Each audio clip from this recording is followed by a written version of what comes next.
নমস্কাৰ, মই এষ্ট্ৰলজাৰ সংগীতা শৰ্মা, লগতে বাস্তু কনচালটেণ্ট।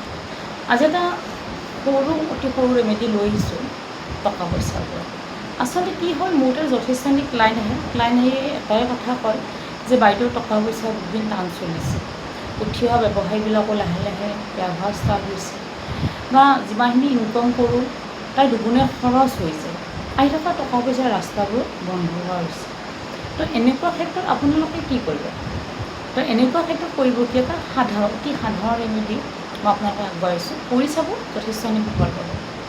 আপোনালোকে কৰিব কি, এটা মাটিৰ লতা বজাৰৰ পৰা কিনি আনি তাতে কি কৰিব, ঘৰত থকা 5বিধ বীজ, যেনে ধৰক চাউল, মচুৰ দাইল, মগু দাইল, বুট, শুকান মগু, ধনিয়াৰ বীজ, জিৰা, এনেকুৱা ধৰণৰ 5বিধ বীজ, যিকোনো 5বিধ বীজ অলপ পৰিমাণে লৈ লতাটোৰ ভিতৰত দিব, একেলগে মিক্স কৰি।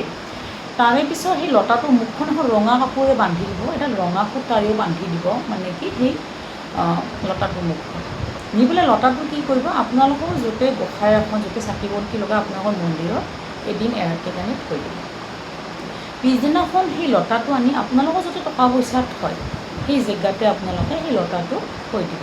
দেখিব লাহে লাহে টকা পইচাৰ সমস্যাবোৰ আপোনালোকৰ জীৱনত সমাধান হ'বলৈ ষ্টাৰ্ট হৈছে।